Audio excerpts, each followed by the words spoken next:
E também estava.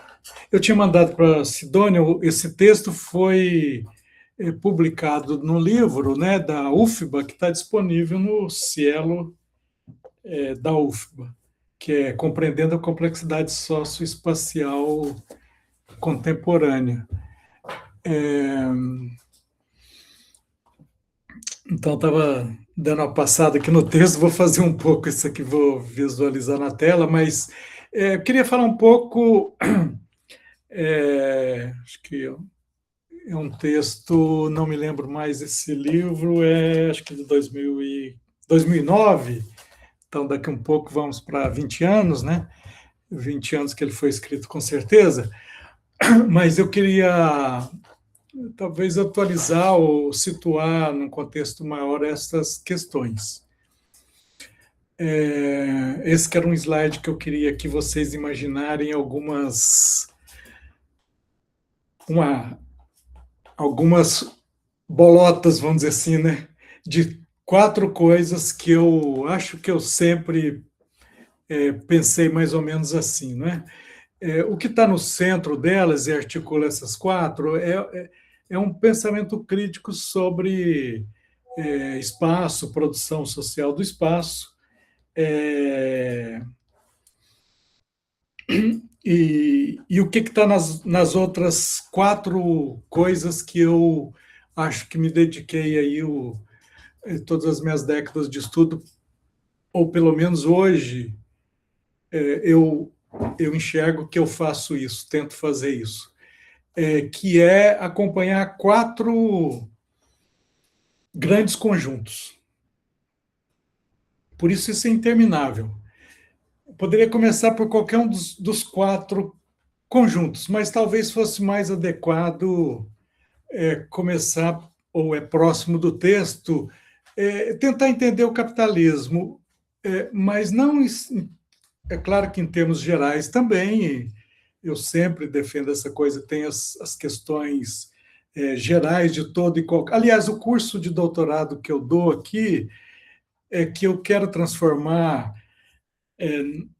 em breve, em 1 ano ou 2, num livro que se vai chamar Capitalismo e Espaço, que é o curso que eu dou, que é assim, 4 meses, quer dizer, 2 meses sobre, eu chamo de o que todo e qualquer capitalismo tem, e depois os outros 2 meses é o que os capitalismos periféricos, subdesenvolvidos,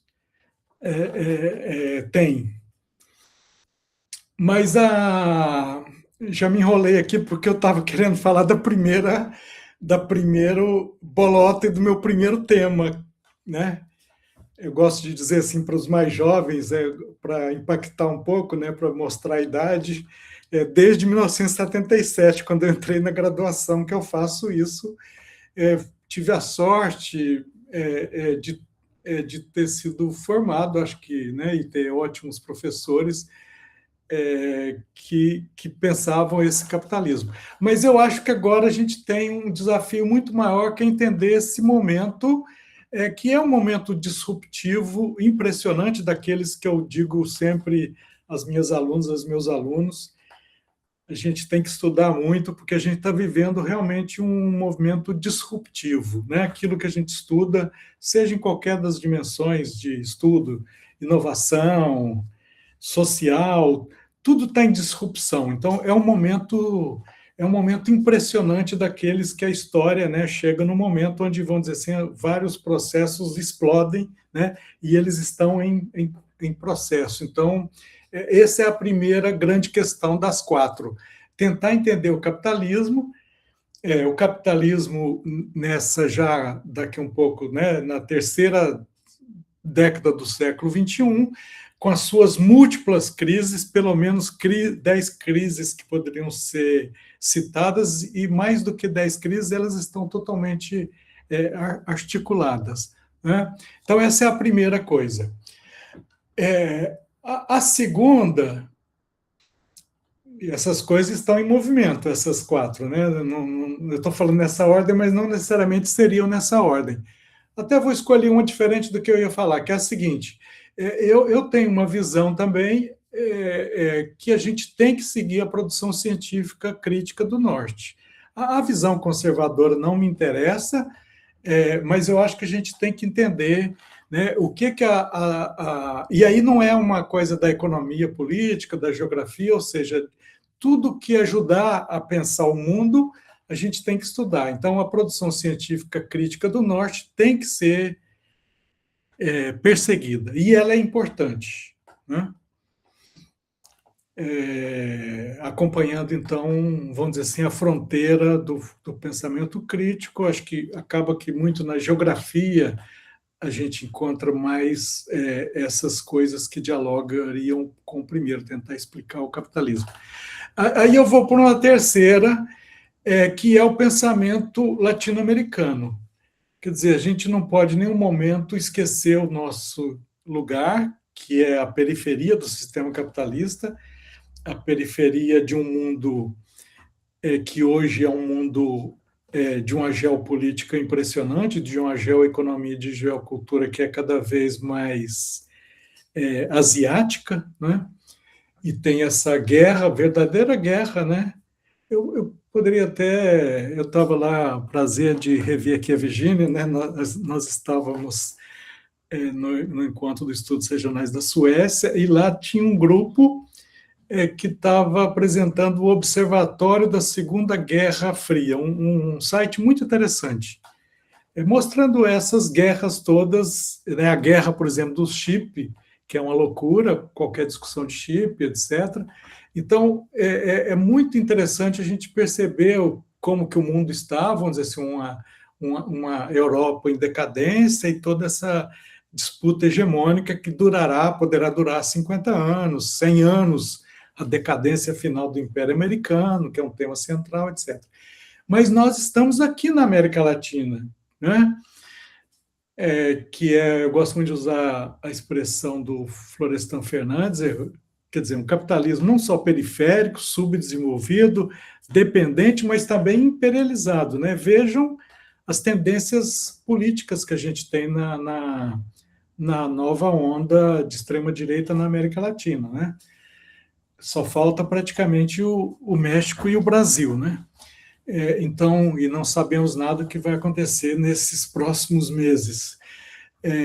Então, na América Latina se constituiu um pensamento crítico impressionantemente poderoso, né? Na década de 50, 60 e 70. Então, tem essa, vamos dizer assim, necessidade, né, de renovar e atualizar para o século XXI o pensamento crítico latino-americano, né? Trabalhei muito nesses anos. Antes de ontem, encontrei com o Vitor Ramiro, por exemplo, que já esteve aí na Unisc várias vezes, né, no Seminário Internacional, acho que 2 vezes, tal. Um autor muito interessante, né, dentre outros, para pensar o que o pensamento latino-americano sobre subdesenvolvimento, heterogeneidades estruturais, marginalidade social, etc., etc., etc., todo o patrimônio latino-americano. E, finalmente, o quarto é a produção, a literatura especificamente sobre produção social do espaço, né? Quando eu digo isso, eu digo muito assim, voltando um pouco nos autores principais do final da década de 60 e 70, do início de 70, né, os clássicos, o Castells, o Harvey, Justiça Social e Cidade, a Dora Massey, o Lefebvre, etc. Então, na verdade, eu acho que eu gasto a maior parte do meu tempo, então, circulando. Eu gosto de brincar, eu sou mineiro e geminiano, então eu não sei decidir entre o que eu vou fazer. Então, na dúvida, eu circulo entre essas 4 coisas o tempo todo, né? Então, repetindo, pensar o capitalismo, pensar a produção, ler e acompanhar a produção científica do Norte, pensar a partir do Sul e pensar o papel do pensamento crítico latino-americano,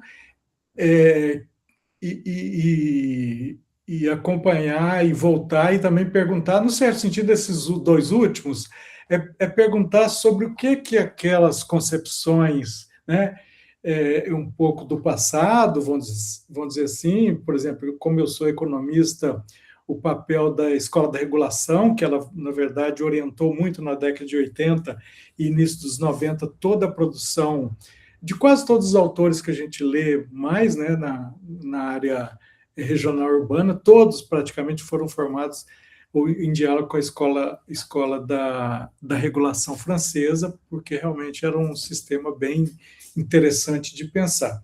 Então, assim, eu continuo achando que articular essas coisas são fundamentais para avançar um pensamento crítico que pense o mundo, que pense a geopolítica, a geoeconomia e a geocultura, né? Vamos dizer assim, dialogue também com políticas públicas, que eu acho que é também um ponto importante aí de vocês, dialogue e, portanto, tem alguns desafios, aliás, poderia falar um minutinho sobre isso, vamos dizer assim, ausências que o pensamento crítico latino-americano tem, que na verdade, uma necessidade de aprofundar mais o próprio espaço, né? Quer dizer, muitos dos autores do pensamento crítico latino-americano não trabalhavam a questão do espaço, na verdade, mesmo que tenham trabalhado Estado é algo que a gente tem sempre que avançar mais para pensar, por exemplo, capacidades de ação do Estado, etc., ou coisas como escalas espaciais, e eu ando, nos últimos anos, cada vez mais vezado por isso, a importância não só de ter uma visão multiescalar, desde pensar geopolítica internacional, etc., mas também que chegue na escala do lugar, na escala da vida cotidiana, na escala das pessoas, né? Na vida das pessoas, na vida das famílias. Então, assim, esse, aliás, o desafio do pensamento crítico que orienta políticas públicas, que eu acho que a gente não tem conseguido, as políticas públicas não têm conseguido, muitas vezes, transformar profundamente a vida cotidiana das pessoas. Aliás, esse é o debate, ele é o debate talvez político mais importante que tem hoje no Brasil, mas obviamente ele é científico também. Por que a população não percebe que a situação econômica, por exemplo, do Brasil está melhorando? Esse é um tema bem interessante, por que elas continuam, né, achando que a vida delas não mudou tanto assim. Então, esse é um tema, é um debate atual que eu gosto muito. Eu estou dizendo tudo isso, talvez uma das questões é essa, da importância de cultivar a multiscalaridade. Acho que a literatura tem aí um pouco isso no meu texto. A literatura teve esse momento, que era o início dos anos deste século, né? Os textos muito aí do final do século XX para o início do século, da primeira década do século XXI.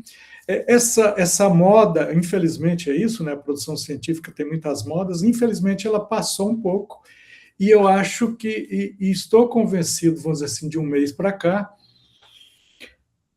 da importância de voltar ou aprofundar o diálogo de escalas, inclusive pensando governança multinível, etc., etc. Porque o desafio praticamente de quase todas as políticas públicas é construir alguma governança multinível, principalmente num país de um federalismo tão específico como o brasileiro. Então, né, não me lembro se nesse texto tem, mas talvez tenha uma coisa que eu falo sempre de uma articulação. É preciso pensar escalas espaciais, mas também preciso ou necessário que se articule três coisas, eu costumo dizer, nessa temática específica, que poderia até ser chamada de governança multinível, que é, em países como o Brasil, como articular esse debate de escalas espaciais, poderia falar um pouco mais aqui, posso falar, porque o texto, acho que um terço dele quase é isso, né? O que são essas escalas, etc. Mas, mais do que pensar isso é fundamental, ou seja, pensar em múltiplas escalas, né? Assim como essa coisa da própria política pública brasileira, como a PNDR e muitas outras políticas do governo Lula, são políticas que tiveram uma boa formulação no sentido das escalas, principalmente a regional, como pensar em múltiplas escalas. Mas não basta só pensar múltiplas escalas, é preciso articular isso com níveis de governo. Então, eu sempre defendo também, né, eu conheço o programa de vocês razoavelmente, já estive algumas vezes, conheço teses, trabalhos, livros,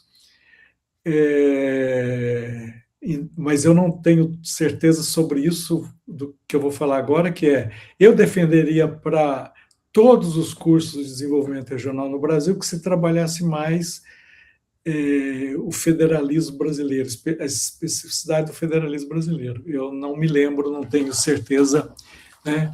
Certamente é estudado federalismo, mas assim, eu acho que a gente precisa trabalhar muito nisso. O que é um município no Brasil? Eu sei que isso vocês têm muito trabalho que eu conheço. Aliás, como eu não sou geógrafo, eu trabalho com liberdade, vamos dizer assim, que eu chamo de escalas. Para mim, rede urbana é uma escala espacial, né? Então, assim como eu falo de vida cotidiana, a vida familiar, a vida, né, do bairro é uma escala, são escalas. Mas eu sei que vocês têm excelentes trabalhos, teses, livros, etc., sobre rede urbana, que é uma coisa fundamental, inclusive é a chave, do meu ponto de vista particular, o regional urbano, que é sempre algo complexo, ou o rural, né, que vocês também trabalham bem. Mas voltando, então é preciso articular escalas espaciais com níveis de governo, principalmente no caso brasileiro, aquele maior déficit escalar que nós temos, que é o nível estadual, né? O nível estadual, pensar nível de governo é uma coisa muito interessante. Eu acho que o Estado que pensa isso, os dois que têm maior tradição, acho que eu diria que é o Rio Grande do Sul e a Bahia, né? E que tem experiência, instituições, etc, etc. Então, pensar níveis de governo, pensar como funciona o Pacto Federativo Brasileiro, que é estranhíssimo. Aí o que significa essa coisa do tipo emendas parlamentares? Como que você joga uma bomba dentro do federalismo, que é a grande questão hoje, né? No Brasil. Mas aí tem uma outra terceira questão. Não basta apenas trabalhar bem escalas espaciais, não basta entender muito como que funciona o sistema federativo brasileiro, que ele é complexo, como tudo nosso é feito muito ad hoc, então, né, como que micro transformações levaram a uma lógica que vai se transformando, etc. Teve uma reforma tributária que vai demorar anos, etc, etc. Ou seja, acompanhar o federalismo brasileiro. Mas tem uma terceira coisa que é o que eu chamaria que a literatura internacional chama de statehood, que na América Latina nós traduzimos como estatalidade. Lembraria aqui o Neil Brenner, né, o State Space dele, um livro muito importante de 2004, mas lembraria essa questão vamos dizer assim, das relações sociais, políticas que gravitam em torno do Estado. Então, assim, lobby, força no Congresso, tudo isso, né, ou mesmo a lógica de corrupção, de emendas, etc., isso, na verdade, eu olho isso como estatalidade, ou seja, algo que está ali no entorno, né? Eu chamo de âmbitos de poder e toda a articulação que é preciso ser articulada com escalas e com níveis de governo.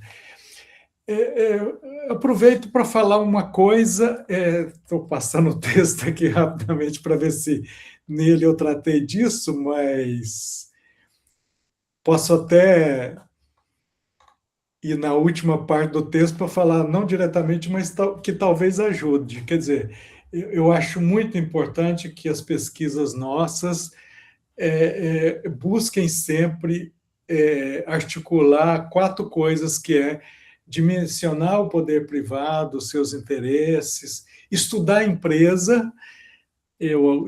Há pelo menos uns 20, 30 anos que eu falo muito disso, da importância de estudar as empresas, como que elas funcionam, não só os grandes grupos, mas também as empresas regionais, etc., né?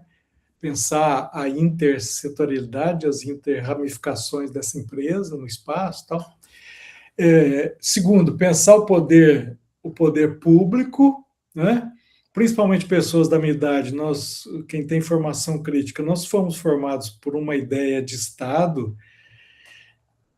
que o Estado não é bem assim, né? A gente, então, não é bem assim no sentido de o que a gente queria, o que a gente sonha, o que é colocado no papel, etc. Muitas vezes está muito longe da realidade concreta, né? Do jogo político, da capacidade, então, de fazer com que a sociedade sancionasse decisões estruturantes, tudo aquilo que a gente quer de transformação no espaço de transformação social. Outra questão é analisar, poderia falar um pouco sobre isso também, mas aí eu já vou me desviando de outras, mas voltando assim à importância de estudar frações de classe. Eu tenho essa visão de que o espaço, a discussão espacial é uma discussão que está no âmbito teórico mais abstrato, vamos dizer assim, não só do capital em geral.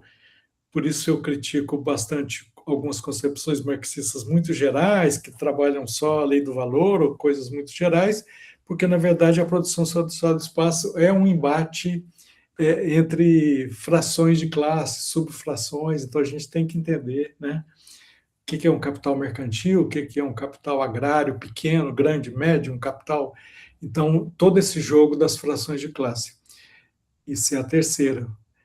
E depois pensar a capacidade das frações subalternas, contra-hegemônicas, de se organizarem, de contestar. Então, esse jogo entre, repetindo, dimensionar o poder privado, dimensionar o poder público, dimensionar a capacidade das frações de classe levarem à frente os seus projetos, ou impedirem que se realizem transformações, né, que é uma grande parte da discussão da América Latina, né?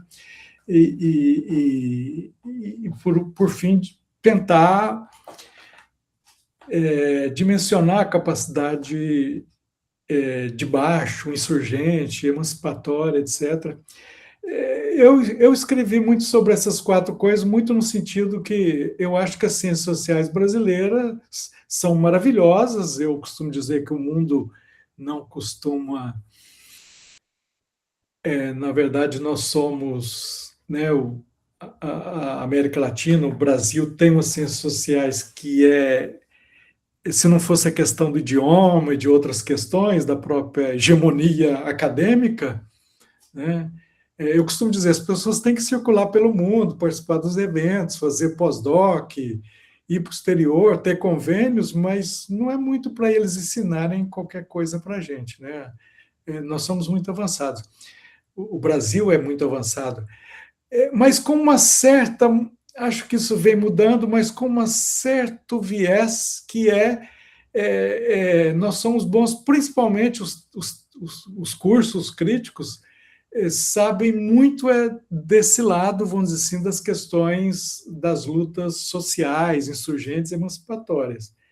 Só que eu costumo dizer, é preciso ter gente discutindo a Cargill, discutindo o grande grupo, a grande empresa, é preciso gente para entender as guerras, é preciso gente para entender o Estado, etc, etc. Então, eu acho que o jogo dessas quatro coisas é interessante, mas eu estava falando isso porque eu queria voltar àquele jogo, escalas espaciais, níveis de governo e âmbitos de poder, que é também o que eu acho que, por exemplo, pesquisar essa coisa brasileira, do federalismo brasileiro, da dificuldade que ele tem de constituir principalmente duas escalas. O Estado brasileiro praticamente não consegue, tem dificuldade. Acho que, mesmo que a exceção seja, em grande parte, o Rio Grande do Sul e a Bahia, né? Embora Minas, Paraná tenham um passado de planejamento regional, de instituições, etc., eu acho que a prática da Bahia e do Rio Grande do Sul são disparadas as que mais avançaram, né? Mesmo assim, a gente tem dificuldade de constituir a escala supralocal. É um país, né, que sempre tem um viés muito localista e com dificuldade de constituir o supralocal. Mas principalmente as outras duas escalas próximas, vamos dizer assim, né? Embora escalas não seja essa coisa, né, de escada, nem tem os textos geralmente de escala gostam de brincar com analogias ou o que não é, né? Mas assim, tem dois níveis federativos, tem duas lógicas no federalismo brasileiro que são impressionantes do meu ponto de vista, que é a constituição da escala micro-regional, que já tem dificuldade enorme, e a constituição da escala mesorregional, né? Mesorregional que eu digo, as duas no sentido amplo, mas isso inclusive leva a essa coisa, mesmo que você tenha um governo estadual bem intencionado, né, que tenha todos os elementos, vamos dizer assim, de uma lista para fazer política democrática, popular, etc., vai esbarrar, no meu ponto de vista, no micro-regional e no meso-regional. Então, nós temos dificuldade, obviamente, temos, como sempre, ótimas leis, tem lei dos consórcios, tem a possibilidade de constituir consórcios, que seria uma das formas de tentar avançar o micro-regional e o meso-regional. Bem, eu poderia dar uma paradinha para, ou estou aqui tentando mais voltar ao texto, talvez eu vou, aqui muito voltando ao texto, falar um pouco sobre, já que eu avancei por aí, depois eu posso voltar a outras questões iniciais, mas essa coisa, vamos dizer assim, de como pensar escalas, né? E eu acho que essa profusão dos estudos dos anos 2000 é muito interessante, e ela organizou, vamos dizer assim, escalas nesse sentido que eu uso aí no texto, que pensar, vamos dizer assim, a escala enquanto uma categoria e unidade de análise, né? Para não ser nem... Acho que a gente tem que se cobrar sempre, né? Pelo menos eu tenho essa visão, vamos dizer assim,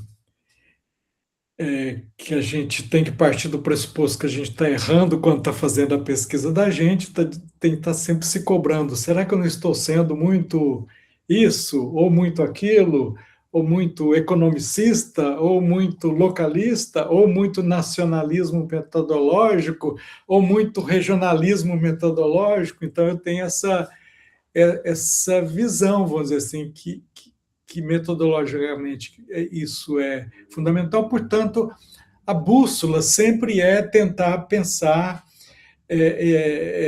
em várias escalas. E qual que é a primeira, vamos dizer assim, ideia de escalas enquanto, né, uma unidade de análise, uma categoria de análise? É a ideia de que a escala é uma perspectiva, né?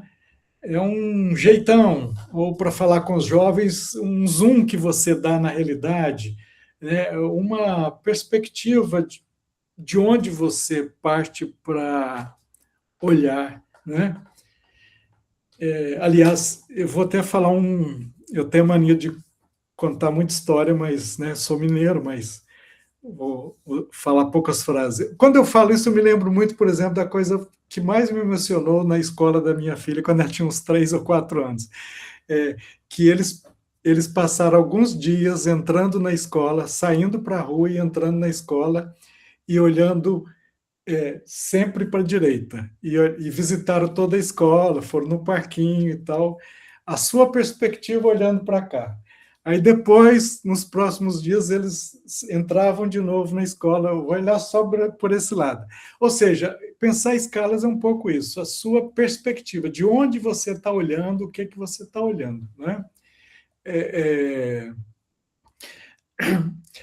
a escala, então, enquanto uma perspectiva, né, isso tem a ver com nível de análise, inclusive com nível de abstração do que você está trabalhando. Né? E tem a ver, não deixa de ter, e daí um pouco tem articulações com o conceito de região, conceito de delimitação, etc. Como que você delimita uma escala, etc., ou não, o seu nível, o seu prisma, né? Acho que o que eu uso muito no texto é uma boa palavra, eu acho, é prisma, o seu prisma analítico, o seu nível de observação, que essa abordagem escalar permite. Só que a escala também ela é um campo de organização de interesses, de organização político, de organização social, econômica, etc, etc. É uma coerência estruturada sociopolítica, vamos dizer assim, né? Então, ela é uma arena, né? Por isso se usa tanto essa expressão, muitas vezes, a região ou o espaço, esse espaço que você está analisando, enquanto uma arena, vamos dizer assim, de onde os interesses se articulam, onde os interesses, né, dialogam entre si, etc, etc. Mas também, eu pelo menos gosto dessas três divisões, então a escala é um prisma analítico, ela é uma arena, e a terceira é que ela é uma narrativa. Né? Ela é uma narrativa, ela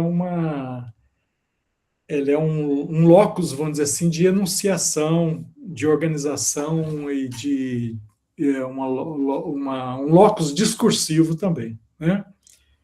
Então, quando a gente fala no Brasil, né? Quando a gente fala do Rio Grande do Sul, ou quando a gente fala do Nordeste, você tem também escalas de narrativas específicas, historicamente constituídas, etc, etc. Então, as escalas são fundamentais nesse sentido. Como eu disse, eu trabalho, talvez algum geógrafo não ache que isso é muito rigoroso, mas para mim, escala vai desde, vamos dizer assim, a escala das grandes articulações internacionais, passando pelas escalas, né, que acho que todo mundo concordaria, mas, como eu disse antes, eu acho que rede urbana é uma escala. Eu me interesso muito, né, isso é clássico da literatura sobre escalas, desde o Neil Smith, né? O Harvey, vários autores trabalharam nesse sentido, a escala do corpo, até a escala do corpo. Escala do corpo eu acho algo fundamental para discutir, porque é uma possibilidade de enfrentar o maior inimigo do pensamento crítico. O maior inimigo do pensamento crítico é o individualismo metodológico. Né? Então, discutindo escalas, a escala do corpo, possibilita você pensar, por exemplo, as questões ligadas qualquer dimensão da vida que queira, mas vamos pensar no trabalho. Eu tenho esse viés também, o texto não me. Ele, em algum sentido, vai, talvez em algum momento, dialogar com isso, não está explícito, mas eu acho que eu costumo dizer: quem trabalha, quem olha o trabalho, o processo de trabalho, a lógica do trabalho, costuma errar menos. Então, na dúvida, eu acho assim: vamos procurar algo. Estamos analisando uma região, uma cidade, a gente está com um punhado de dúvidas, vamos procurar algo para a gente se agarrar. Dê uma olhada no trabalho, no mercado de trabalho, na reprodução social. Então, vejam, a escala do corpo permite você analisar o que significa um corpo que é negro, um corpo feminino, etc., no mercado de trabalho. Interessantíssimo para fugir, por exemplo, de uma lógica de individualismo metodológico, né? Que numa sociedade, numa quadra histórica extremamente individualista, ela está não só na ciência, mas em todo lugar.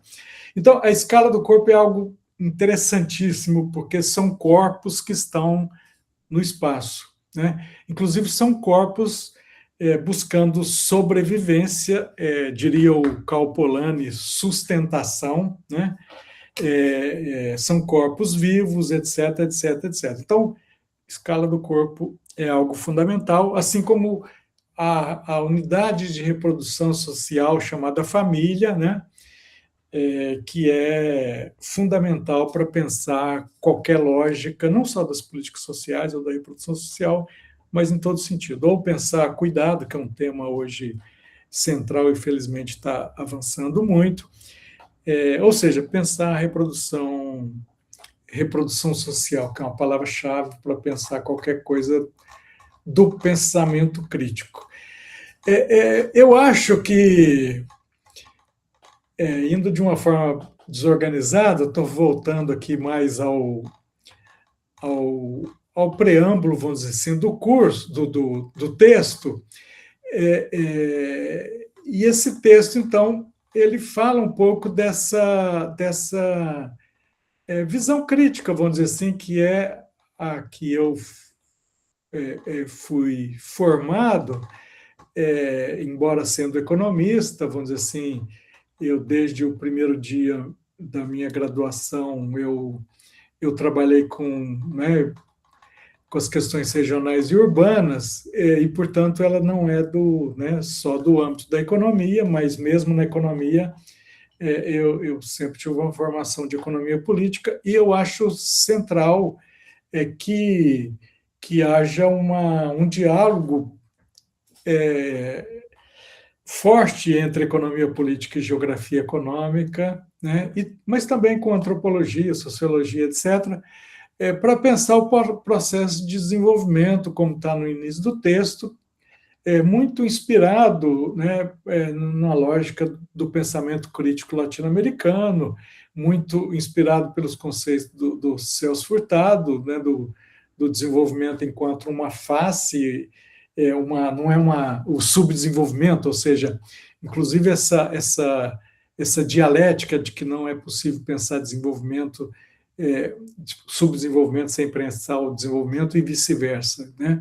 Então, toda essa lógica, vamos dizer assim, de pensar as hierarquias de como o mundo funciona, de tentar, então, alargar os horizontes de possibilidades, que é o conceito do Celso Furtado de desenvolvimento, ou de enfrentar as nossas malformações estruturais, né, como a lógica colonial, a lógica da escravidão, etc.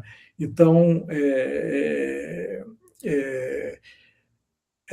o que está muito aí no texto é essa ideia de como pensar o desenvolvimento e como pensar possibilidades de superação do subdesenvolvimento, né, em qualquer uma das escalas, seja na escala nacional, regional, etc., e muito pensando a partir da América Latina, né?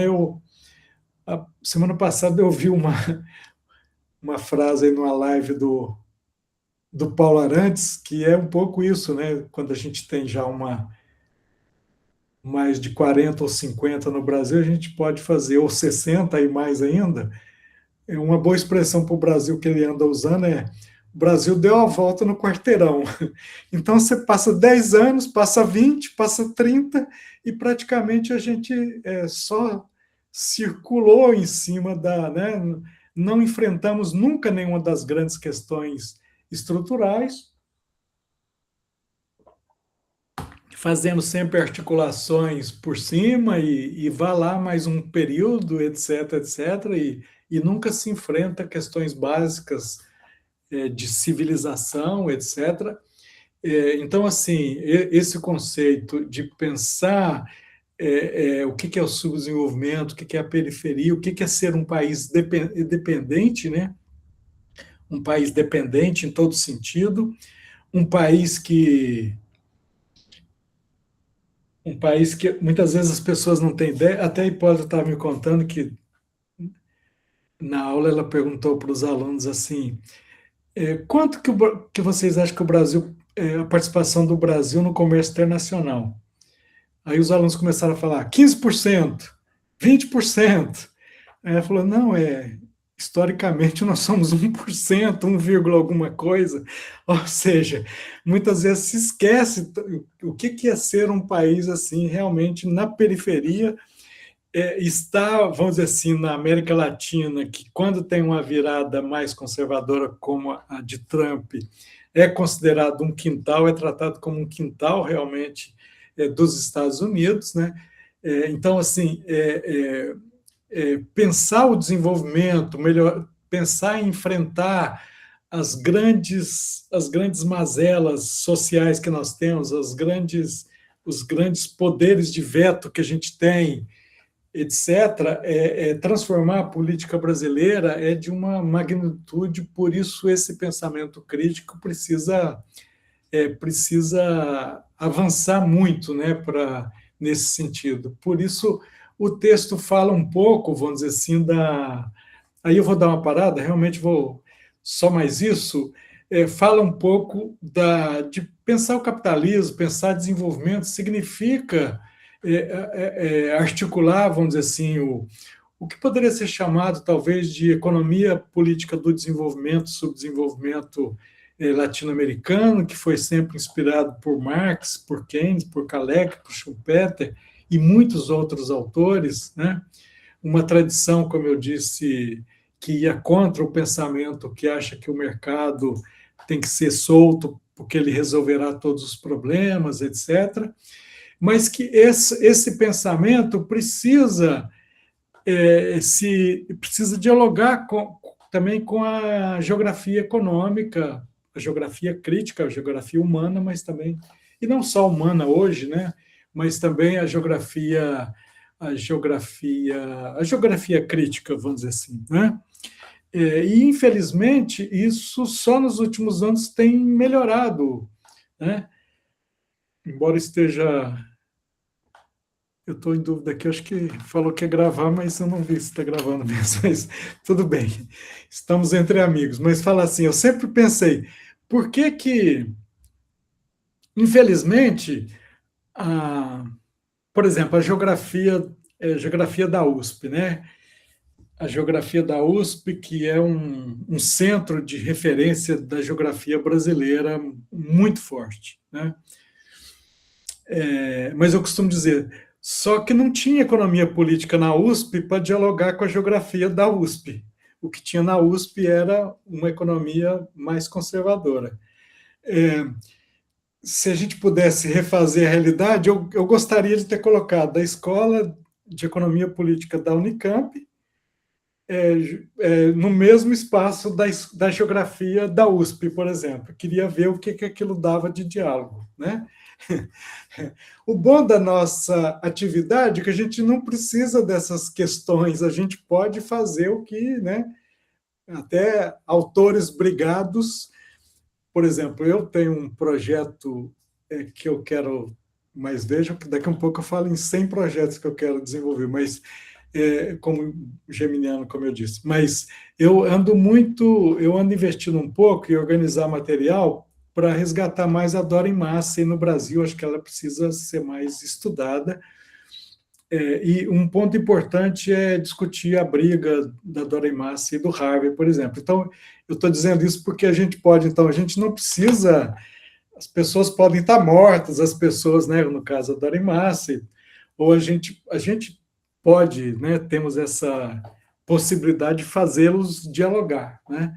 E disso sairia uma perda enorme para isso. Tudo que eu estou discutindo aqui, o Harvey ter brigado e a Dora Massa lá no início, na década de 80. Mas a gente pode pegar qualquer coisa dessa e tentar refazer. Esse texto aí é um texto que eu tento anotar muita coisa para tentar, vamos dizer assim, articular coisas que eu acho que precisam ser articuladas. Felizmente, a nossa área acho que avançou muito no mundo e no Brasil nessa articulação. Os cursos de regional do Brasil, por exemplo, né, é algo emocionante, né, uma coisa que praticamente, né, existia em meia dúzia e hoje multiplicou por 10. Então, eu acho que são espaços fundamentais para a gente discutir as coisas que estão quase que listadas nesse, nesse texto, né? Pelo menos o esquema mais geral que eu proponho não modificou muito de lá para cá. Eu acho que tem outras questões hoje, né? Eu apresentei aí num evento, sempre apresento aí o que eu acho que 10 frentes, não é o caso aqui, eu acho que de falar delas, elas são um pouco óbvias também, né? Vamos dizer assim, estudar a briga Estados Unidos-China, estudar o que é a China, estudar a precarização de tudo, estudar as questões ambientais, estudar as organizações na escala multiescalar, inclusive é preciso usar esse organização multiescalar de extrema direita, de fascismo, etc., etc., que temos hoje, etc., pensar formas de conceber políticas públicas multiescalares e avançadas e que cheguem à vida das pessoas e que as pessoas lutem para a continuidade da política pública, etc., etc., etc. Uma série de questões que hoje, ou as várias lutas, a luta feminina hoje, as questões de gênero, e uma série de questões que o mundo avançou muito, acho que, por exemplo, na discussão da crise ambiental, ou dessa explosão, vamos dizer assim, né? Inteligência artificial, novos minerais estratégicos, é muita coisa, né? Estamos realmente num mundo de ebulição. E eu costumo dizer o seguinte, aí eu encerro mesmo, dou uma parada, mas eu costumo sempre dizer, era um momento que todo mundo era para estar, eu digo isso muito para os mais jovens, né? Era para todo mundo estar maluco, estudando cada vez mais para entender a complexidade desse mundo, né? E não buscando explicações fáceis, né? Hoje a gente fez uma boa discussão, por exemplo, está impossível fazer avaliação, porque, né, as pessoas, os alunos estão usando, pelo menos 60% dos meus alunos de doutorado a gente trabalhava muito com resenhas de texto, mais de 60% manda o ChatGPT fazer e tal. Então, é uma situação difícil. Então, ao contrário, era para a gente estar, e eu proponho isso, que a gente estude cada vez mais, né? E sempre afirme que a gente não está sabendo quase nada, porque o mundo está. As transformações são impressionantes, em qualquer dimensão, em qualquer temática, não é? Tentar acompanhar tudo isso é. Então a gente tem que agradecer por estar nesse momento histórico, embora a gente vai ter muitas emoções por estar nesse momento histórico, né? É um mundo muito difícil, né? Mas cientificamente é um mundo maravilhoso. Então é isso. Desculpem se eu me alonguei, nem olhei a hora, mas Não, tá perfeito. Muito obrigada. Acho que o senhor trouxe contribuições riquíssimas aqui para a gente, né, dialogar. Eu mesma também vou fazer uma confissão aqui, eu também sou geminiana, só para brincar. Então, a cabeça está fervilhando, né, em muitas ideias ao mesmo tempo, mas eu fiquei muito feliz de ouvi-lo, principalmente em relação às necessidades de nós estabelecermos múltiplas articulações, né, nas nossas análises. É isso que eu fiquei pensando. Eu sou professora aqui no programa justamente de políticas públicas, e na minha disciplina eu discuto o federalismo, né, e as particularidades do federalismo brasileiro, e sobretudo, como é que se dá essa relação, né, intergovernamental, ou se nós quisermos pegar outra categoria, multiescalar também, né, porque isso vai depender da forma como as lentes que nós utilizamos, né. Mas eu acho que é pensar nessa articulação é que é a riqueza do momento, e eu acho que é isso que o senhor vai trazendo muito bem aqui, né, a partir de diferentes conceitos. Então, desde a noção eu localizei no texto ali, que tinha me chamado a atenção, a discussão sobre o próprio território, como pensar o território, né, então, que o território não é, como é que eu coloco aqui, território, só um pouquinho aqui, deve se afastar dos tratamentos que pensaram estruturas sem decisões de sujeitos ou atores sem contexto estrutural, que é muito, eu diria assim, decorrência de algumas abordagens, inclusive clássicas, né, que buscavam olhar principalmente, né, para as determinações dessas macroestruturas, né, e não considerando também as configurações, as particularidades desses territórios e como é que elas interagem, eu diria assim, com esses processos macroestruturais, né. Eu acho que esse é um dos grandes dilemas, assim, entre muitos outros que o senhor abordou aqui, né, das várias categorias e de questões que estão surgindo nesse nosso campo. Mas eu acho que acho que se avançou bastante em pensar, eu diria assim, nos últimos anos, né, em formas de estabelecer ligações ou interações entre esses processos. Então, não pensar apenas o Estado, como era pensado, né, eu acho que isso, eu também fui tributária dessa formação, né, mas depois, por causa das políticas públicas, pensar mais o governo em ação, e como é que se estabelece as redes de relações, né, internas também ao próprio Estado, ao tecido, né, do Estado, com atores de fora do Estado, quais as implicações que isso tem para as políticas públicas, em nível, né, tanto na União, mas também no nível mais regional, né, local, dependendo da escala que a gente aborde. Então, eu acho que essa é uma riqueza enorme, assim, dos estudos que nós fazemos no campo, porque a gente junta áreas, né. Eu venho da sociologia, de uma sociologia próxima de uma sociologia política, eu diria assim.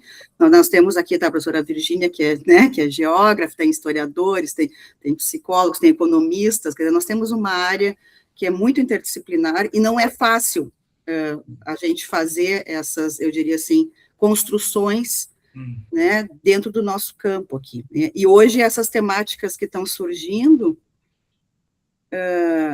vários orientandos e alunos aqui do programa estão trabalhando com as categorias, por exemplo, da escala do território, as questões das mulheres e cidade, né, como que as mulheres vivenciam a mobilidade, a cidade, questões relacionadas a questões étnico-raciais, mudanças climáticas, os eventos extremos, quer dizer, tem muitas questões que vão dialogar com outras mais, eu diria, recorrentes na área, né, mas que estão trazendo também, eu diria assim, desafios novos, né, para pensar essas interações.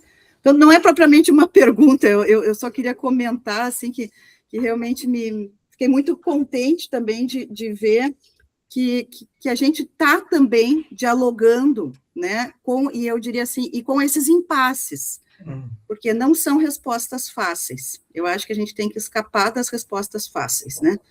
Então, não é algo que simplesmente a gente possa dizer, é isso, né? Ou esse processo vai nesse sentido, né? Não, existe vários capitalismos, como eles operam, né? O próprio Estado é um Estado muito complexo. O Brasil vive um momento muito também difícil, né, inclusive politicamente bem difícil também, não sei o que vai dar aí pela frente, né, e nós temos perguntas que não foram respondidas ainda, e entre elas essa, por que as pessoas não veem a sua melhoria das suas condições de vida, né, como sendo fruto das políticas sociais, e vem muito mais como uma questão meritocrática, né, e isso não agrega, então, valor político para quem está no governo.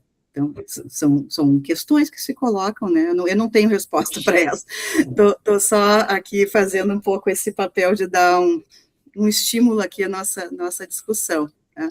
Mas é isso, eu vou parar de falar também, só queria dizer que adorei ouvi-lo, e a palavra está, a Sidônia já está aqui com a mãozinha, cadê? Agora desapareceu. Não, eu tirei.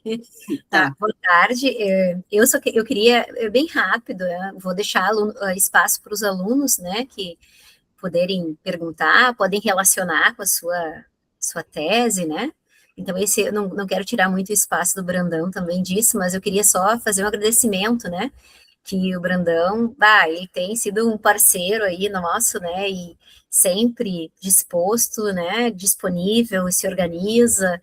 Então, assim, queria te agradecer mesmo, né, de coração, pelo teu carinho com a gente, né, porque a gente sabe que vocês são pessoas muito, né, com tempo, né, todos nós estamos com tempo muito pequeno, né, então, estar aqui conosco para discutir, né, sobre o teu texto, estar aqui ouvindo nossos alunos é muito importante para a gente, nós ficamos muito felizes e queria te agradecer, né, por isso, né.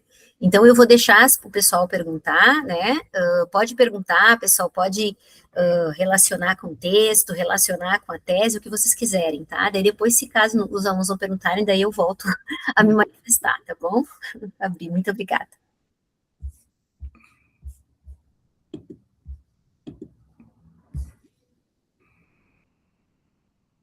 Pode falar, Helena. Oi, Brandão. Muito obrigada pela apresentação. Já tinha te visto no seminário também, né? Então é muito gratificante ouvir, assim, e ver até uma pessoa atualizada, sabe? Até nesse sentido. Até quando fala nessa questão da complexidade, das múltiplas perspectivas escalares, né? Tem outras perguntas depois, mas acho que a primeira seria o que tu, de certa forma, tu já respondeu e talvez tu não tenha resposta, né? Mas quando a gente vê a questão do desenvolvimento e como era meio clássico, né, de analisar muito quadradinho, né? E como a importância de analisar na sua complexidade esses territórios. Então, cada vez mais foi se colocando mais uma camada para se analisar e fazer essas relações. E hoje, que nem tu comentou, tem essa outra escala que é o corpo, né? O corpo-território. E eu queria saber o que tu acha, assim, né, que pudesse comentar alguma coisa da importância, talvez, dessa escala, e se tu consegue ver hoje, ao longo do tempo, se existe outras escalas, outras percepções que não são tão discutidas e que deveriam ser discutidas, pela sua importância nessa uma análise mais complexa, assim. Vou deixar essa só primeiro.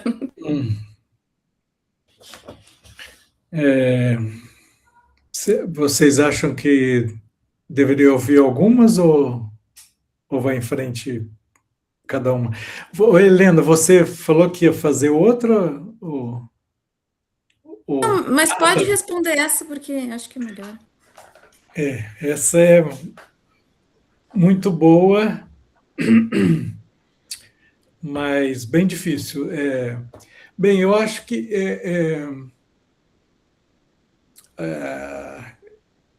eu até sempre procuro muito textos sobre que tratassem diretamente ou explicitamente ou mesmo usasse essa expressão escala do corpo, né? Diretamente não é tão usado como deveria, né? O que me vem à cabeça da sua questão é assim, não necessariamente outras escalas, é que eu acho que quando se coloca a escala do corpo, na verdade se coloca isso que agora eu falo em qualquer lugar que eu vou, é uma palavra de ordem que eu acho que na verdade, eu acho que o que a gente precisa fazer é colocar a vida na frente dos negócios. Devo ter falado isso no último seminário de vocês.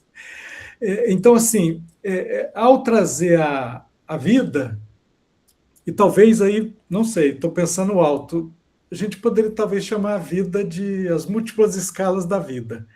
Quando você coloca a questão da vida, inclusive humana e não humana, que a literatura avançou bastante nesse sentido, acho que daí vai se desdobrando muitas coisas, né? Eu mesmo, que vinha dar aula sempre para economistas e agora, né, embora convivendo sempre com as múltiplas disciplinas, mas os últimos anos, desde que eu vim para o Rio há 15 anos, quer dizer, dou aula pessoas de várias e várias formações. Então, eu diria, quem tem a minha formação estrutural, vamos dizer assim, isso é chamado muito de estruturalismo histórico latino-americano, a gente foi acostumado a pensar as grandes questões, o que está acontecendo, né? A minha formação é muito assim, pensar quem que manda na gente, quem que é o centro hegemônico, é os Estados Unidos, então a gente tem que estudar Estados Unidos. Está mudando para a China, vamos estudar a China. Então, isso tudo é necessário. Mas essa formação traz vários vieses. Uma é essa estrutural, de pensar a longa duração,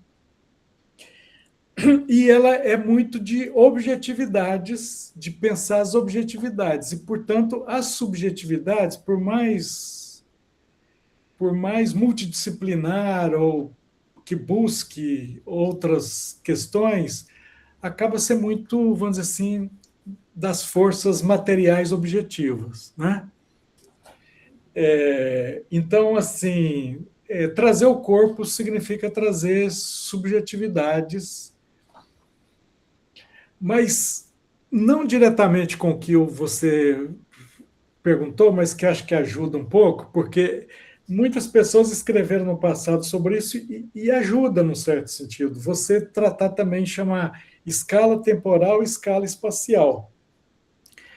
Porque também fundamental, e isso que é uma coisa que eu venho me dedicando bastante agora, não ficar só no estrutural, mas também trabalhar com o tempo conjuntural. Então, há na literatura, né, o meu orientador de pós-doc, que eu fiz em 19, 20 e 21, tem produzido muito sobre isso, que é a necessidade de pensar conjuntura no sentido da Doren Massey, do Stuart Hall, que é pensar como que, num determinado ponto do tempo, né, um conjunto de contradições se condensam. E é justamente isso que a gente está vivendo, um conjunto de contradições, milhares de contradições que estão condensadas no tempo e no espaço. Então, assim, talvez precisava de tempo para pensar a sua questão, que é muito interessante. É preciso pensar escalas temporais e espaciais, né? Seria uma outra forma de dizer, a gente tem que pensar ao mesmo tempo estruturalmente e conjunturalmente.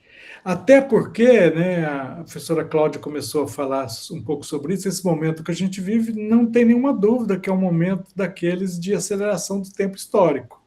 Então, coisas que demoravam, né? Eu gosto muito de falar, por exemplo, do que tem acontecido, até devia contar quantos meses tem o Trump no governo, mas desde que ele assumiu, naquela sala, as pessoas que estavam, os donos da Big Tech, tudo que aconteceu desde então, é como se passasse anos, né? Então, assim, em todo aspecto, você tem, ou os últimos 10 anos do Brasil, desde 2016, é como se fossem 50 anos, né? Então, existe uma questão espacial, uma questão temporal, mas eu diria, e a sua questão é boa também para provocar nesse sentido, mais do que pensar outras escalas, a grande questão infinita, que a gente nunca vai dar conta, mas tem que perseguir, é achar os nexos escalares. Eu ando muito viesado por isso. Estou começando uma pesquisa inclusive, que vai trabalhar com o conceito de sinapses territoriais. A gente precisa criar sinapses territoriais. Portanto, a gente precisa trabalhar, por exemplo, em políticas públicas, isso é óbvio que eu vou falar, mas não tem sentido pensar coisas numa única escala, né? Então, eu diria que, até fiquei feliz, posso até dizer quem a Carminha foi da minha banca de titular aqui no IPUR, porque eu fiz titular na Unicamp, depois fiz aqui, voltei ao início da carreira, depois fiz no IPUR outro titular. A Carminha foi da minha banca de titular. Ela falou que é um grande elogio que eu senti. Ela falava que eu era nem tinha pensado nisso. Ela falou que eu era um especialista nas interconexões entre as escalas. Eu acho que é isso que, não sei se eu não sou especialista nisso, mas todos nós deveríamos ser. Então, é nos nexos. É isso que eu, desde meu pós-doc em 19 e 20, quer dizer, nos últimos 6 anos, ando muito vezado por isso. Pensar mais o estrutural junto com o conjuntural, pensar em múltiplas escalas, pensar as várias dimensões, né, dos processos, pensar relações, que é a aula vamos dizer assim, na verdade, a produção da Dora Massey, e do Stuart Hall, que é um cara que eu ando lendo bastante, é uma pena que você fala isso em todo lugar que eu vou agora. Stuart Hall precisa ser mais pesquisado no Brasil. O Stuart Hall fala o seguinte, para os marxistas, ou gente que só fica nas categorias marxistas: se você for um marxista muito radical e duro, não há política no seu raciocínio, porque a política está no jogo das contradições. Não há Gramsci. Se você for muito radical nas suas categorias, não há jogo. Não há jogo conjuntural, né? Portanto, não há política, não há disputa. É uma forma de dizer que ele, numa palestra, fala isso. Mas o que eu estou dizendo, portanto, a nossa perspectiva deveria ser buscar as interconexões. Mais do que... Acho que na boa literatura não está faltando, porque são aí, vamos dizer assim, 20 escalas, né? Como eu disse, vou pensar no Coragem, por exemplo, a unidade da reprodução familiar, né? Uma certa economia popular que se reproduz familiarmente, ou pensar o corpo com todos os seus desdobramentos que você pode buscar na literatura de gênero, de raça, etc., etnias, etc., etc., etc. Então, não falta material. A grande questão eu sempre lembro da minha mãe a grande questão é o tricô e é o crochê e é a linha e a agulha. Como que você vai amarrar isso com aquilo, né? Então, eu acho que é muito nesse sentido. E o processo de desenvolvimento, ele só pode ser, e ele é o resultado dessa trama, né? Tem até algum texto meu que usa um parágrafo do Lipietzky, que é muito legal, sobre a trama e a urdidura, um texto dele que tem no Brasil. Então, muito interessante, assim, nesse sentido que... Aliás, isso que a professora Cláudia também citou, né, que nem ter estruturas sem agência, vamos dizer assim, sem decisões, nem ter decisões sem estrutura, né? Então, é um pouco isso que eu brinquei com o Geminiano, com essa loucura, que, no certo sentido, a gente pode se cobrar, ter uma bússola. Eu estou sendo muito isso ou sendo muito aquilo, né? Eu estou sendo muito estruturalista aqui, eu estou sendo muito, né? Então, não é assim. Por isso, quando a gente olha a realidade, a gente tende a falar, não tem saída.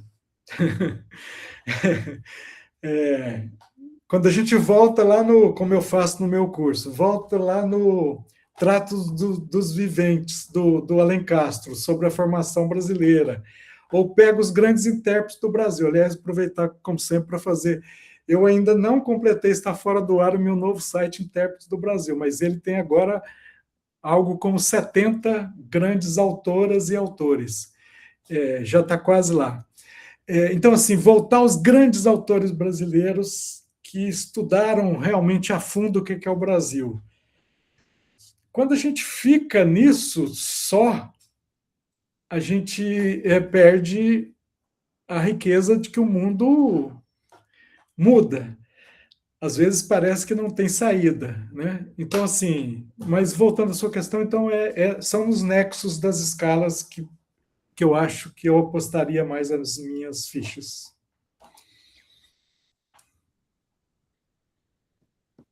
Acho que a Virgínia, né, tá com a mão ali. Oi, Virgínia. Tudo bem, Brandão? Tudo bem. Prazer em revê-lo. Assim, eu trabalho uma disciplina com as turmas de doutorado que chama-se Desenvolvimento Territorial e Escalas de Análise. E, aliás, o pessoal que está aqui acabou de cursar essa disciplina. A primeira aula, a primeira fala assim, introdutória, eu explico o conceito de escala. Nós temos a escala cartográfica, que é métrica, né, que é usada nos mapas, que pode ser numérica ou gráfica, e nós temos a escala geográfica ou espacial, como você fala, né? E eu confesso que muitos alunos têm uma dificuldade enorme de entender no começo do que eu estou falando quando eu falo em escala espacial ou geográfica. Ou seja, é um nível de abstração significativo, né? E exige uma capacidade de pensar, como você falava aqui, as interconexões, né? Eu uso como exemplo para explicar o SUS no Brasil, né? O SUS é um sistema todo interconectado. Ele não é uma responsabilidade só do município, nem só da União, nem só do Estado, nem só do hospital, né? Ou seja, são vários níveis escalares aí que estão profundamente conectados. Tanto assim que o SUS é o que é, justamente porque, né, consegue fazer essa interconexão escalar funcionar. Eu só queria relatar esse exemplo, assim, né, que eu uso e que é muito importante. Então, no senso comum, há uma dificuldade enorme em entender como é que aquela escala do mapa lá vai dialogar, sabe? É outra compreensão de escala, né? Não é aquela cartográfica. Sim. É muito bem lembrado essa questão, vamos dizer assim, escala, essa coisa da escala como uma métrica, não é? E a coisa cartográfica. Mas isso também até me lembrou a questão da Helena, que eu acho que é uma, vamos dizer assim, uma coisa fundamental, que eu acho que os cursos de desenvolvimento regional do Brasil, principalmente os interiorizados, cumprem um papel fundamental, que é também, e acho que poderia existir uma reflexão, né, nesse sentido, do que eu chamaria de escala rural, escala das ruralidades, né, e esse papel. Um pouco para fugir, vamos dizer assim, do cidade-centrismo que muitas vezes existe na nossa área, ou de uma outra escala que é fundamental de ser analisada, que é a escala metropolitana também, que é uma escala. Mas, assim, me lembrei, então, dessa... Por isso, a coisa de rede urbana eu gosto tanto, porque ela permite é uma interconexão já, não é? Ou mesmo a escala nesse sentido. Aliás, eu brinco às vezes que a nossa área muitas vezes pode ser, ou as coisas, principalmente que passam por economia, elas poderiam ser... Aliás, eu fiz uma um documento para o governo em 2006, quando eu participei do estudo da dimensão territorial, que eu chamei de escalas, escalas e escadas, que era nesse sentido que as coisas que a gente propõe muitas vezes, voltando a, por exemplo, vocês todos, acho que quase todo mundo trabalha com políticas públicas, né, específicas, uma coisa muito interessante, eu estou falando aqui muito de coisas teóricas, mas o papel dos estudos de caso, de ir na realidade concreta, né, que eu acho que vocês fazem muito bem também, é central para perceber todas essas questões, inclusive as várias escalas. Me esqueci aqui o que eu ia falar das políticas. Assim, muitas vezes a coisa mesmo de escala, no sentido que os economistas trabalham, assim, a escala no sentido de dimensão das coisas, né? Então, assim, é preciso pensar também a escala no sentido da escala da dimensão de um tal processo, ou de a escala de uma empresa que está num determinado lugar, a escala das questões ligadas ao agrário, a escala no sentido de tamanho, que, aliás, a literatura trabalha muito isso também, a coisa de tamanho. Ou seja, eu estou dizendo que também escalas, dimensão é importante, né? E eu brinquei com esse texto que eu fiz lá, de escadas no sentido de ver ao longe, subir na escada para ver o futuro, né? Mas, porque principalmente em economia, aqui nesse texto tem isso, eu acho interessante, eu não desenvolvi isso muito, até repeti em vários lugares talvez, mas que essa coisa, quando você trabalha com as coisas econômicas, é pensar as interramificações dos processos, né? Então, em economia tem que ser a mesma coisa da escala, na verdade, olhar os nexos, né? Olhar as relações, que é um pouco isso, vamos dizer assim, que eu estava dizendo que eu tenho voltado muito aos textos, os textos iniciais da Dora Massey. Então, ela é uma autora que está dizendo o tempo todo assim, olhe as relações, está na dúvida? Olhe as relações, né? Que eu estou dizendo, olhe os nexos, olhe as articulações, né? E isso permite coisas como, por exemplo, que é uma das coisas desses autores que eu trabalho no pós-doc também, isso permite fazer o quê? Pensar estudos comparativos que são fundamentais, mas que sejam relacionais, porque aí eles permitem, você não precisa colocar duas coisas com a mesma escala que eu estou para brincar aqui, com a mesma dimensão lado a lado. Você pode comparar coisas totalmente diferentes numa lógica relacional comparativo, entendeu? Acho que é e ao mesmo tempo voltando e pensar isso conjunturalmente na realidade concreta, né, das contradições colocadas, as contradições em observação, vamos dizer assim, pela pesquisadora e pelo pesquisador, né?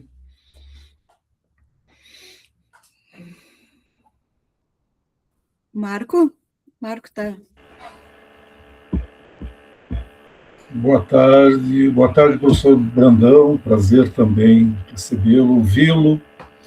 Fiquei muito contente com a sua referência sobre a importância de nós estudarmos quem manda, né? Quando o senhor coloca que é importante nós dimensionarmos o poder privado, estudar as empresas, pensar também as trações de classe. Minha formação toda está vinculada a uma preocupação de entender a formação de classe da burguesia industrial no país. E, de fato, é uma comunidade acadêmica e científica pequena. De modo geral, eu venho de uma geração em que falar sobre o interesse de estudar a burguesia era também se colocar num lugar marginal, né? Mas estudar a burguesia, né? Mas hoje nós sabemos que é extremamente interessante nós entendermos, né, e atualizarmos, inclusive, o debate, porque me parece que o senhor coloca uma questão fundamental para mim, né, quando traz, inclusive, a discussão sobre teorias da dependência, sobre desenvolvimento, né? Ao mesmo tempo que elas ganham um significado diante das dificuldades que nós temos enquanto países superar a situação de dependência, né? Elas precisam ser atualizadas porque é um outro contexto, né? São outras relações, por exemplo, a própria relação com a China, né, que anima alguns teóricos de uma relação mais próxima, sul-sul, mas que pode estar ressignificando formas de dependência. Enfim, eu acho que tem um debate bem interessante. Então, gosto muito dessa sua provocação de que a gente tem que pensar também como se articulam, né, as classes economicamente dominantes em suas diferentes frações, num contexto em que as políticas neoliberais, e daí talvez tenha não é propriamente uma discordância com o senhor, mas eu tenho a impressão que o nosso tempo não está passando de forma acelerada, mas que ele persiste em manter muitas coisas. Eu esperava, enquanto país, que nós estivéssemos já superado a fase neoliberal, mas parece que o neoliberalismo ganha novas cores, se integra com uma perspectiva conservadora e nos faz olhar para o futuro como sendo um futuro a ser construído, mas que ainda está distante, né? Então, tem essas questões.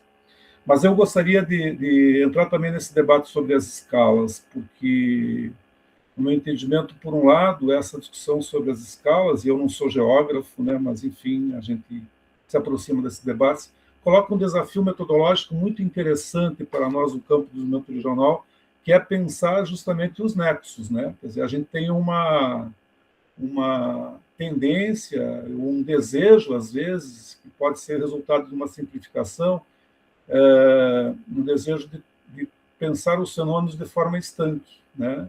Essa relação entre o local, regional, global. Hoje, por exemplo, aqui nós, no Rio Grande do Sul, em especial nós aqui no Vale do Rio Pardo, estamos nos debatendo aí com a questão climática, né? E pensar esses nexos me parece ser extremamente importante. Mas para aproveitar a sua presença, eu ouvi com muita atenção quando o senhor fala das escalas, mas a partir dessas perspectivas, uma escala enquanto um prisma analítico, enquanto uma arena e enquanto uma narrativa. E daí a minha questão, como que o senhor pensa essas dimensões nas suas conexões, para não tratá-las como também formas estanques numa análise que está atenta justamente à perspectiva escalar, né? Obrigado aí pela sua participação, sempre bom ouvi-lo. Muito obrigado, professor Marco. Eu fico realmente muito feliz quando vejo pessoas que têm aí a sua formação e estão nessa discussão. Realmente, eu costumo dizer, isso já tem algum tempo, eu não atualizei, mas vejam, eu gosto de falar assim para os meus alunos, vamos pegar as teses no Brasil. Antes da Lava Jato, inclusive, eu tinha isso. O Brasil tinha 3 ou 4 teses de dissertações, somando sobre construtoras, sobre construção pesada, né? Depois da Lava Jato apareceram mais, a discussão do papel do Odebrecht, tal, cresceu bastante. Na geografia agrária, uma certa tradição brasileira de estudar, às vezes, as grandes empresas, mas é muito pouco em número de pessoas, né, em relação às os outros estudos, mesmo os agrários. E eu costumo dizer, vamos contar quantas teses existem no Brasil sobre o Itaú, o Bradesco, etc. Acho que não conheço nenhuma. Então, assim, voltando um pouco aqui, você falava, quer dizer que a gente não se pergunta por quem nos manda, né? E até um erro aqui da minha fala é que eu acho que eu quase não usei a palavra poder, embora eu tenha falado aquelas 4 dimensões, vamos dizer assim. Mas, assim, tudo que a gente faz tem que ser medir o poder, né? Tinha uma piada também que eu fazia assim, só que eu estou completando agora 44 anos que eu sou professor na universidade, aí as piadas passam por várias gerações. Uma que eu sempre gostava o que a gente faz é perguntar onde está o Wally. Aí lá no passado, quando eu comecei, todo mundo sabia o que é onde está o Wally. Aí passaram várias gerações que não sabiam, agora a atual sabe de novo, né? Que é assim, na verdade o que a gente faz, e aí talvez dialogue com a sua questão, assim como a de escalas, né, nas questões anteriores, tal, o que a gente faz tem que ser colocar o dedo na ferida, né? Colocar o dedo no vespeiro, vamos dizer assim, né? No caso, quando pensa classes sociais, etc. E se perguntar onde está o Wally, que é onde está o poder. Então, se pudesse ter um termômetro para a nossa área, para pensar o espaço, eu acho que tinha que ser um termômetro de medir o poder, né?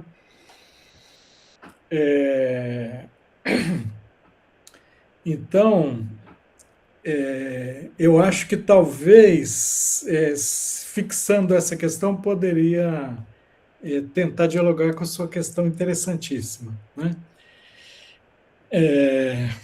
Está me pegando aqui as questões no contrapé.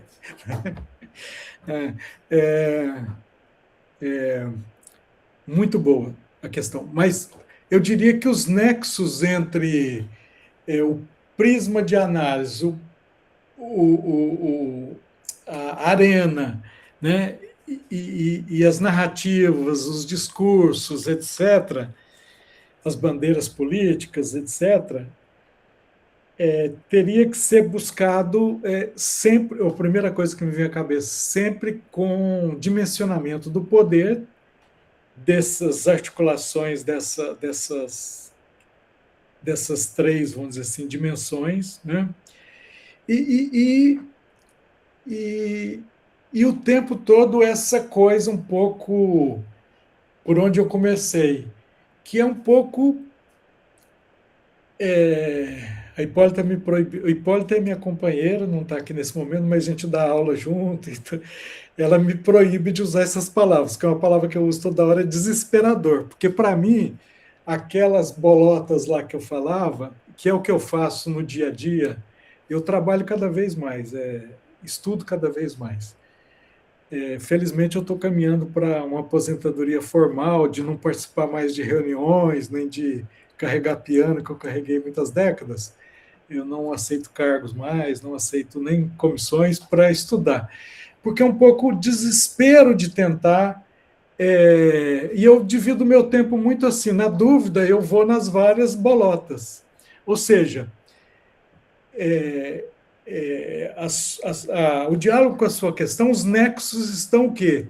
Naquele jogo que pensar as questões de todo mundo, de o que realmente são as grandes questões hoje do mundo, né?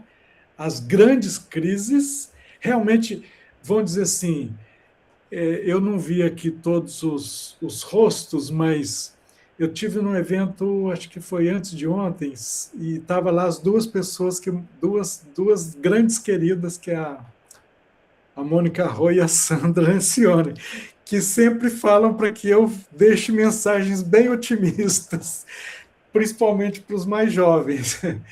Agora, quando você analisa o mundo hoje, estuda minimamente as guerras e o que significa um império que vai decaindo, mas é bom lembrar como o Império Romano, que demorou 400 anos, os Estados Unidos, né, certamente vão perdendo espaço, mas eles têm dois poderes, têm o poder de matar e o poder de pagar, e o poder ideológico, etc., etc. Vamos pular um pouco isso para dizer assim, né? Então você vai na situação hoje do mundo, a situação da América Latina, o que é o Brasil, é preciso não desistir de tentar entender e ao mesmo tempo saber, não estou entendendo, obviamente, mas é preciso ver o que a teoria está pensando, né? Eu até, esse evento aí que eu estive, a Virgínia e as duas... Tassiane, Sandra, Tassiane, a Sandra Isso. E a Joana. Isso, que estavam lá também. Um evento bem interessante, que, assim, é uma associação um pouco, às vezes tem um viés conservador, mas é impressionante, muito bom, mapeamento, assim, né, da literatura mesmo, o que está se pesquisando, quais são, muito bom. Então, vai ter que correr atrás aí quais são os debates, né? Ao mesmo tempo, o pensamento crítico, o patrimônio que nós temos, um Florestan, um Celso Furtado, um Darcy Ribeiro, um Milton Santos, etc, etc, etc. O que eles diriam sobre isso? Então, é uma loucura, né? É uma loucura, vamos dizer assim, tentar não parar em nenhum desses pontos, né? E é uma coisa complicada, porque, né, eu disse aí no seminário, eu devo ter muitos amigos aí que dá parecer dos meus projetos, porque o meu projeto sempre é assim, de CNPq, de cientista do nosso estado, de tudo, é tentar entender aí essas várias coisas, né? Então, assim, eu acho que os nexos entre as questões de escala estão justamente no mapeamento de algo que é dinâmico, que são relações, que são processos, que são históricos, que tem uma dependência da trajetória, mas ao mesmo tempo tem rupturas conjunturais, né? Tem jogos multidimensionais que, né, eu, por exemplo, como economista, formação de economista, eu achava impossível você passar a isenção de imposto de renda até R$5.000. Aí você quer e vai fazer e faz, né? Não era muito imaginar que conseguiria isso. Então, assim, coisas... não é um bom exemplo tão contraditório assim, mas, assim, é impressionante como a história está sempre em aberto, a geografia está sempre em aberto também. Então, por isso, o trabalho também empírico é fundamental, porque aí você enxerga coisas, né, que talvez uma visão muito estrutural não enxergasse, e, ao mesmo tempo, permite, talvez, buscar esses nexos, e aí, inclusive, tem várias questões que poderiam ser pensadas, é uma questão realmente complexa, e talvez fosse uma chave de agenda fundamental, que teria que colocar isso, está na minha lista lá de 10 coisas, que é assim, o mundo da alienação, o mundo da dissonância cognitiva, o mundo, né, que exige muita psicanálise social, inclusive, etc., porque então as narrativas, mesmo as escalares, elas não condizem pouco com a realidade. É um mundo de um fetichismo cada vez maior, é um mundo... Eu não tenho nenhuma... Eu não tenho nenhum preconceito de falar assim, eu não me considero, por exemplo, um marxista. Embora eu trabalhe com muitas categorias marxistas, eu acho que o Marx é o autor que mais entendeu o capitalismo. Eu acho que o capitalismo aprofunda as suas lógicas mais gerais, mas eu não acho que, né, eu vou resolver as coisas todas ou pesquisar com essas categorias ou com esse arcabouço, entendeu? Essa é a minha visão. Então, assim, porque o capitalismo, vamos dizer assim, enquanto ele existir, ele vai ter aquelas lógicas, inclusive a lógica do fetichismo da mercadoria e, portanto, da alienação, a começar da relação básica. Aliás, é uma coisa boa para lembrar uma coisa do texto, eu gosto muito disso, né? Na verdade, as pessoas têm que se cobrar se elas, quando você está, mesmo numa visão, vamos dizer assim, marxista olhando o capitalismo, se você não está exagerando, porque o capitalismo é necessariamente antagônico, porque ele é baseado nesse jogo, né, de uma exploração de um outro, né? Então, essa relação básica antagônica, ele é contraditório, porque ele é a crise, ele gosta de crise, não tem nada melhor para ganhar dinheiro, as grandes fortunas, do que o momento de crise, né? Quanto mais crise, o sistema se alimenta e gosta, e, né, a reconcentração do capital, os poderosos, essa coisa das big techs e das fortunas internacionais e nacionais é algo, os dados são impressionantes do mundo, né, cada vez mais. Mas também é preciso ver esse lado que o Marx olhava, que o capitalismo ele é progressivo no sentido de ser revolucionário, ele revoluciona suas próprias bases, né? Então, o que está acontecendo na biotecnologia, na inteligência artificial, no chip, essa coisa do chip, nos últimos dias eu ando cada... O chip é algo que é impossível a China, mesmo gastando trilhões, você não consegue fazer num único país, porque ele depende de 10... Aliás, ele é multiescalar e multinacional, e o controle é todo... E tem uma coisa interessante até, desculpem, vou parar por aqui, porque a questão é muito complexa e difícil, mas assim, se tem uma coisa, voltando às suas primeiras palavras, viu, professor Marco? Alguém que vem da área de classes, estudar empresa, etc., uma coisa é muito visível, a coisa do monopólio, do oligopólio, vamos chamar de monopólio, é impressionante. Então, assim, tem as cadeias globais, tem isso, tem aquilo, mas tudo é algo que está praticamente monopolizado por cada vez um menor número de pessoas com ultrapoderes, né? Seja a coisa das big techs ou todas as sementes, isso, aquilo, a química, a química fina, os remédios, etc, etc, etc. Então, aquele mundo de oligopólios, de monopólios, tal, é impressionante. Qualquer coisa que você estude, por exemplo, eu ando impressionado com essa coisa do chip. Ele é feito, todos os... Quem desenha, quem faz o design, quem joga a tinta, quem faz tudo para construir um chip, todos são monopólios. E um está em cada país. É claro que tem uma concentração em Taiwan, mas uma coisa depende dos Estados Unidos, outra depende da Noruega, outra está na Finlândia, outro está na... Então, e ao mesmo tempo essa coisa que a gente nunca imaginava há 10 anos atrás, 20. Quer dizer que você tem uma inteligência artificial que tudo hoje é a discussão de inteligência artificial, mas inteligência artificial é baseado o quê? Em energia, em água, né? Em alguns minerais, e ao mesmo tempo as coisas ambientais, o planeta está explodindo. Então, é impressionante o conjunto, né, de contradições colocadas em cima da mesa, né?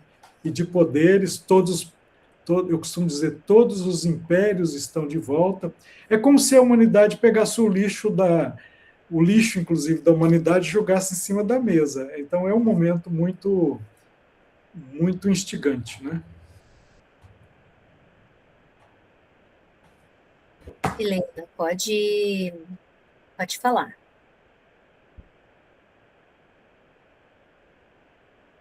Opa. Desculpa, é que a minha internet estava caindo. Eu tenho uma outra pergunta para ser bem prática, né? Porque como é o nosso seminário de tese aqui também, é que a gente está falando até quando tu tiver esses novos artigos, novos trabalhos sobre os nexos escalares, essas sinapses territoriais, se puder mandar o link até para a Sidônia, para depois a gente ler, né? Porque na hora de construir as teses, eu como sou urbanista, e talvez até com alguns aspectos de TDAH, de querer olhar tudo e relacionar e não sei o quê, chega um momento que muitas coisas a gente consegue relacionar, né? E ainda mais que nem tu falou, na questão, hoje em dia, né? Tem outras escalas vendo, questão ambiental, são muitas coisas, muita informação. E aí, talvez uma pergunta boba, ou que a gente tenha ou não tenha resposta, mas em tentar quais seriam esses nexos, quais seriam as partes importantes dessas sinapses no território que a gente poderia é focar na tese, sabe? Talvez é esse ponto que tu estava falando com o Cadonara, a questão do poder, aonde aparece mais, talvez, no território, mas porque são muitas correlações, né, que a gente pode fazer. E aí, mais mesmo uma pergunta de aluna para professor também, né, em como conseguir delimitar, porque as relações são milhares, né?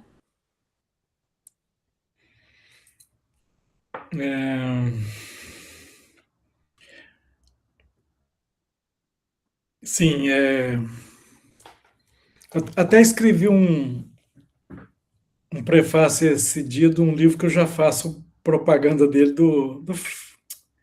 do Felipe Magalhães, que é da Geografia da UFMG. Ele estava falando, eu comecei o prefácio dele falando isso, eu acho que as pessoas que pensam criticamente, elas têm um defeito grande, que elas se esforçaram pouco para fazer coisas mais didáticas, né?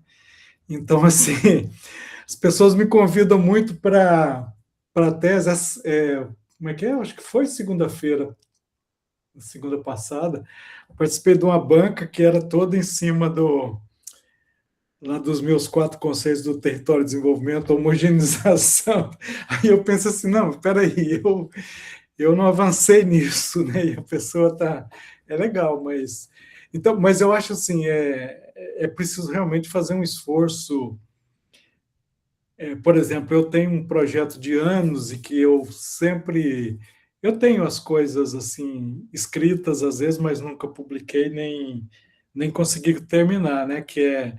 Eu queria muito assim escrever algo como fazer um diagnóstico, porque na verdade eu costumo dizer, eu sou bem velho e uso essa expressão. Você precisa ter um diagnóstico, né, da situação, diagnóstico da região, etc. E aí eu falei pouco, por exemplo, de uma coisa aqui que qualquer coisa que você vá... Quer dizer, 2 palavras clássicas e óbvias, você tem que analisar processo, tem que analisar relações, você tem que analisar, vamos dizer assim, um andamento histórico dos processos, né? E eu acho, voltando ao professor Marco, eu digo muito isso, tem que estudar o jogo das classes sociais no espaço, mesmo que eu costumo às vezes brincar para pessoas que estão no governo, por exemplo, você não vai dizer lá a luta de classes num governo, num documento governamental, mas você deve estudar, vamos dizer assim, né, os poderes e os instrumentos. Talvez isso dialogue também, volte um pouco à questão do professor Marco também, que é assim, você tem que mapear os dispositivos de poder, os instrumentos de poder, o que cada, né, ente daquilo que você está analisando possui. E eles estão em cada escala. Então, assim, estou começando por coisas muito básicas, mas, assim, acho que esse que é o manual que eu,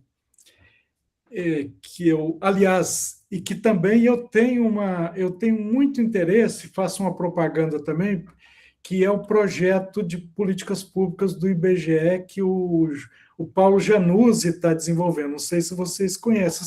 Aliás, eu até falei com a Sidônia, acho que numa reunião há pouco tempo, que é assim, o IBGE e o Paulo Januzzi, que é uma das pessoas que mais entende de dados no Brasil, na ENSE, né, no curso aqui de doutorado da IBGE aqui no Rio, e numa rede internacional, está trabalhando com comprado o ChatGPT e estão desenvolvendo uma política pública, vamos dizer assim, crítica,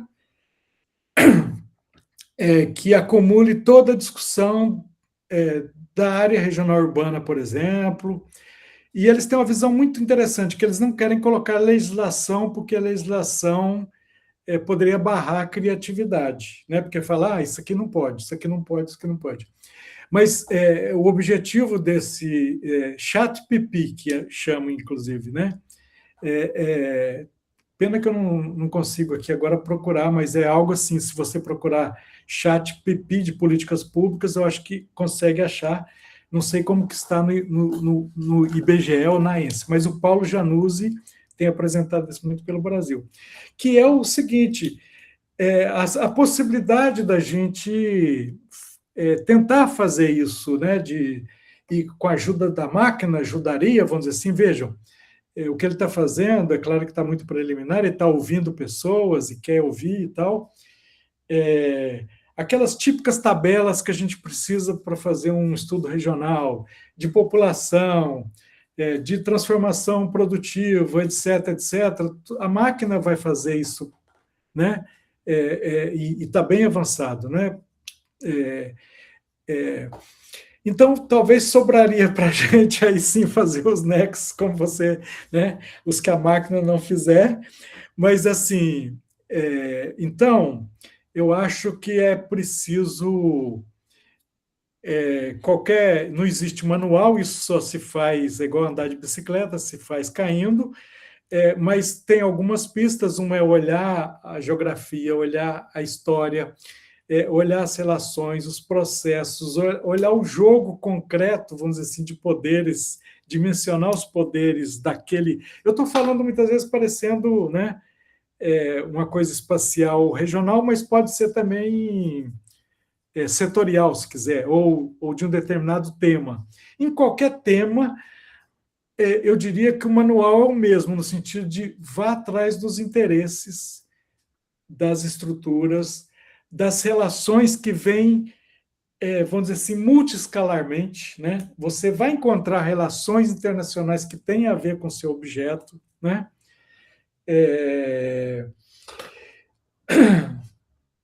E até lembraria uma coisa da Anne Marcuse, naquele texto de 78 dela e da Dora Imassi, mas quer dizer, as duas publicaram, que foi traduzido no Brasil nos primeiros números da revista Espaço e Debates, que eu estudei com a Anne Marcuse no CDPLAR um mês, um curso, e uma coisa que ela mais falava é o seguinte: se você quer estudar uma região, a região tem que ser o seu resultado de análise, não você partir da região.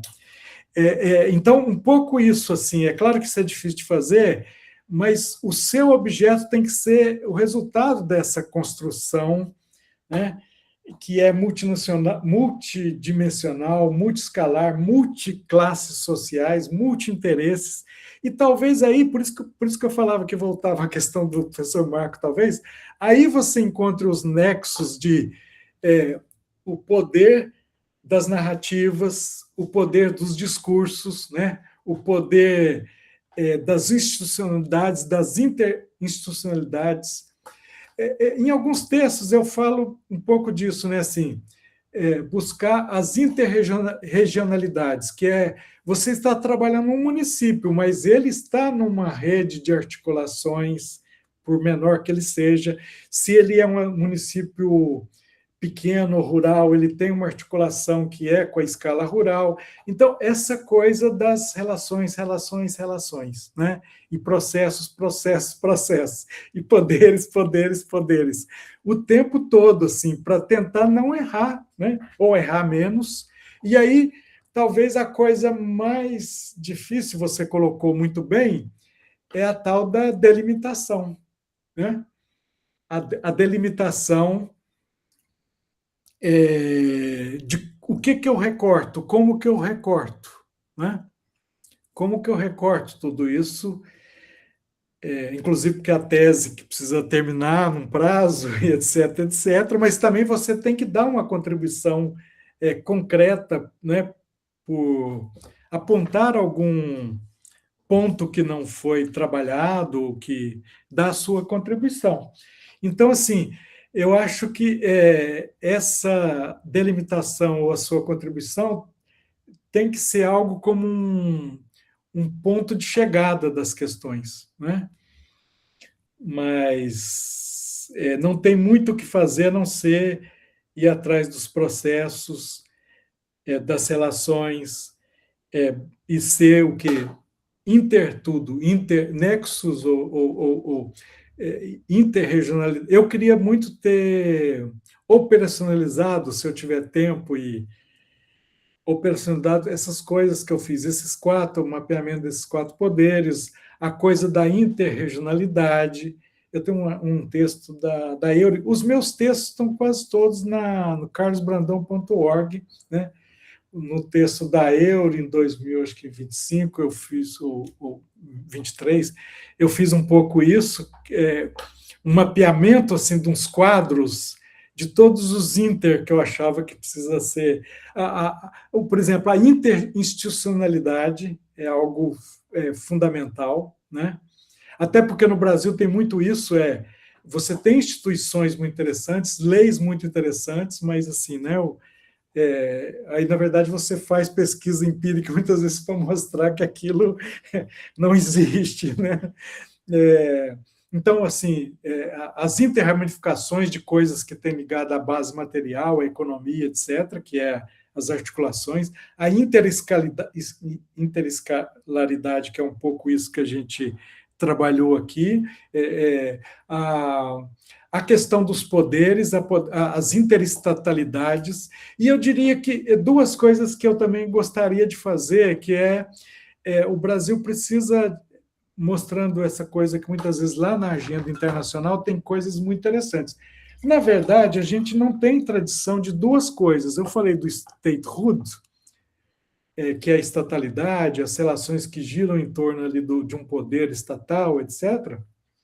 Às vezes tem coisas mais gravitando do que, né, a gente, ou seja, a coisa da formação que falava, a minha geração foi muito viesada por ficar olhando o Estado em si, o aparelho de Estado, quando, na verdade, o que gravita em torno do Estado, né, precisa ser analisado. Então, isso é statehood. Mas eu diria que uma interessante agenda coletiva é o statecraft, ou seja, como que o Estado é constituído, a tessitura do Estado. Então, a gente precisa fazer mais isso, não só desde os clássicos do Estado, Polantzas, que é um autor maravilhoso, por exemplo, né, o Klausoff, o Gramsci, etc., etc., mas também vamos dizer assim, eu lembro aqui, e até quando o professor Marco falou, eu também estava lembrando disso, o Jim Glassman, que é um geógrafo lá da UBC, onde eu estudei em Vancouver, ele tem um texto muito interessante sobre isso. Por exemplo, a maior parte da discussão de Estado da gente, ela tem nacionalismo metodológico. Na verdade, Estado, quando você fala, é um Estado com relações transnacionais, etc., etc., também. E tem esse lado das narrativas de como que cada